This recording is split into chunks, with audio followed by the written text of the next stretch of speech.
What's up, guys? LQ here with the LQ Review, here to talk a little bit about Spider-Man Far From Home. Spider-Man Far From Home, I got some theories, some things I want to talk about concerning this movie. But check out my rabies awareness shirt. For the cure. So, Spider-Man Far From Home. This movie takes place in a post-Endgame world. A world where Iron Man is dead. He has sacrificed himself for humanity. And who's going to step in and be that next Iron Man? Will it be Spider-Man? We don't know yet. But most of my theories revolve around Mysterio. The trailer presents Mysterio as being a good guy, as being a hero. Anybody who's read the comics knows that Mysterio is a villain, though. So, what's going on here? We definitely see Spider-Man and Mysterio fighting what looks like the elementals. You've got your water creature, your fire creature, you've got your monsters, huge monsters that look like different elements. And we're kind of led to believe, as viewers, that they're the elementals, and that Nick Fury, Maria Hill, they have recruited Mysterio and Spider-Man to take on these elementals. Now, the trailer threw us a big curveball, saying that Mysterio was from a different Earth. And it opens up this whole possibility about a multiverse. This idea that Thanos' snap opened up the multiverse. And Mysterio came through. A lot of people are going to think the multiverse is too complex for general audiences. I disagree. We've already had the snap. That's about as complex as it gets. Fans today are savvy. They're savvy to comic book storylines. They're familiar with the multiverse. I mean, just look at what they're doing on the CW. Fans aren't fazed a bit by that. Multiverses are here. Fans understand them, and that's okay. But, that being said, I have reservations on whether or not I actually believe there's a multiverse. But first, let's back up and let's talk about these elementals. Alright? Mysterio's power source in the comics. Again, this is the comics. This isn't the comics. The MCU is a different beast in the comics. But in the comics, Mysterio was a special effects artist who took it to the next level and created special effects. He was the Syndrome. Syndrome is what he was. He created special effects, and then he was the hero to go in and save people. My theory is that the elementals aren't from an alternate reality. They're not from a different Earth. They weren't a product of the snap. My theory is that the elementals are Mysterio special effects, and that he's setting them up to have him be the hero. Have him be the hero that comes in and stops them. Now, we do see a lot of destruction in the trailer. I believe that's misdirection. MCU is brilliant with their misdirection. So I believe that the destruction that we're seeing in the trailer has nothing to do with the elementals. That's going to be something else entirely. The elementals are a red herring. We're meant to believe, as an audience watching the trailers, that the elementals are the main bad guys. But they're not. I believe that they are special effects put on by Mysterio to look like a hero, and the real bad guy is something else. The real bad guy is Mysterio. And then the carnage that we're seeing in the trailer is caused by something else, not the elementals. And it's possible I'm wrong. I kind of hope I'm wrong. How cool would it be if the elementals were in the MCU? But I don't think I am. I really think that this is a Mysterio thing. So let's talk a little bit about the multiverse. What I'm reading a lot online right now is people getting really excited. This idea of there being a multiverse. They're like, okay, that's how they're going to bring in the X-Men. That's how they're going to bring in Venom or Morbius or any of these other characters that aren't really a part of the MCU. That's how they're going to do it, of course. A multiverse. Hold your horses. My theory is that there is no multiverse. My theory is that the snap did not open up a hole in the multiverse. My theory is that Mysterio is lying. Deception is Mysterio's game in the comics. That's what he does. So my theory is he's lying about the multiverse. I don't think there is one. I think that he's lying on how he got there. He's lying how he got the powers.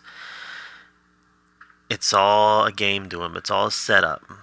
It's all a con. Mysterio's a big con man, and that's what we're gonna get. We're gonna get a big con, and then somehow he's gonna come along a real power source that's gonna put him at odds with Spider-Man and Nick Fury. So I'm really anxious to see how all that plays out, and I could be wrong. I kind of hope that they set Mysterio up as the straight man. He really does want to be a hero, but then something happens in the movie that puts him and Spider-Man at odds, because we know Mysterio's going to go bad. So my hope is that he's a straight guy. He wants to be a hero. He wants to do good. But then him and Spider-Man get put at odds, and they end up fighting each other. That's what I actually hope happens. But as for the multiverse, there is no multiverse. I don't think there is going to be a multiverse. You're not going to see Wolverine come through a hole created by the snap. You're not going to see the X-Men jump through and say, "Where are we now? This looks just like our Earth, except it's a different Earth."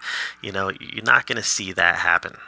Now, one thing that is interesting, though, is that when they were promoting Venom, Amy Pascal, who was the head of Sony Pictures, she said in a press conference when she was asked, "Is Venom in the same world as Marvel? Is Venom a part of the MCU?"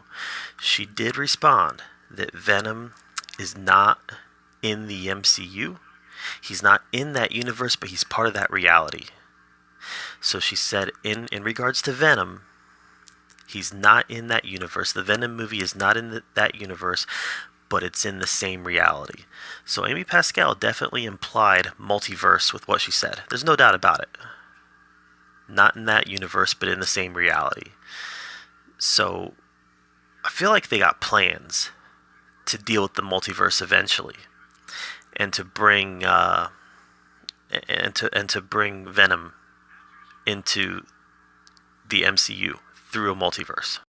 But I don't think they're going to bring the X-Men through a multiverse. I just don't believe that for a second. The X-Men are going to have to come up organically in the MCU.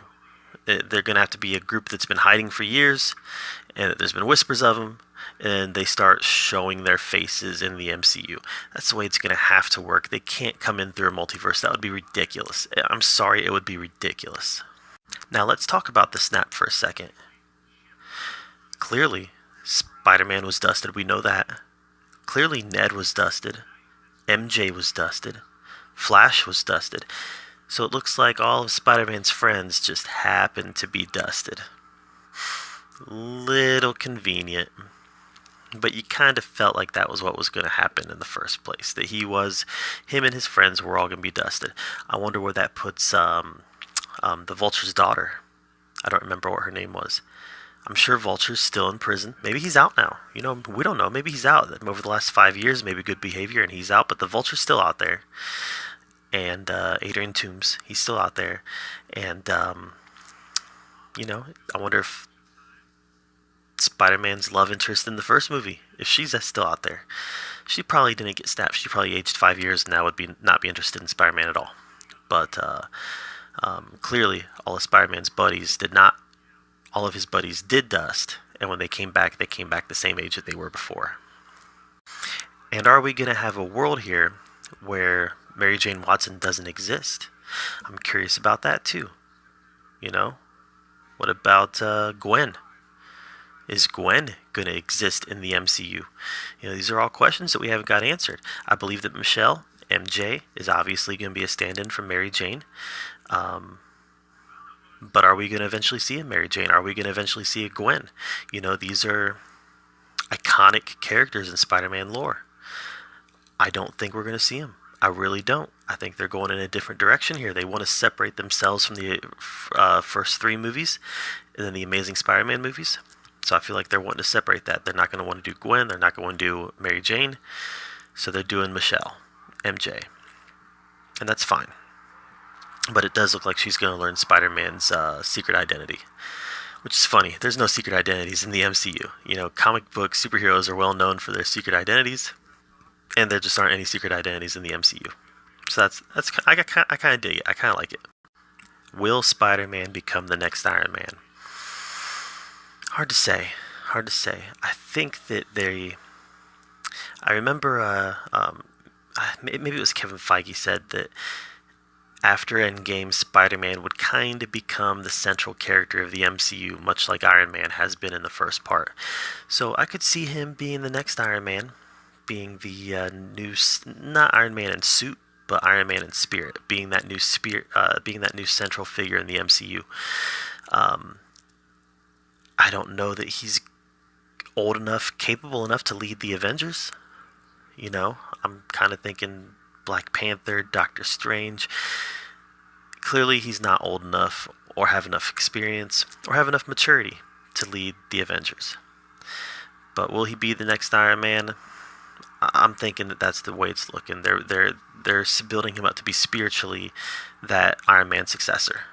I do think that the inclusion of Happy and the fact that Happy's still around, still being a part of Spider-Man's life, I do believe that that's going to give Spider-Man a lot of access to Tony Stark resources.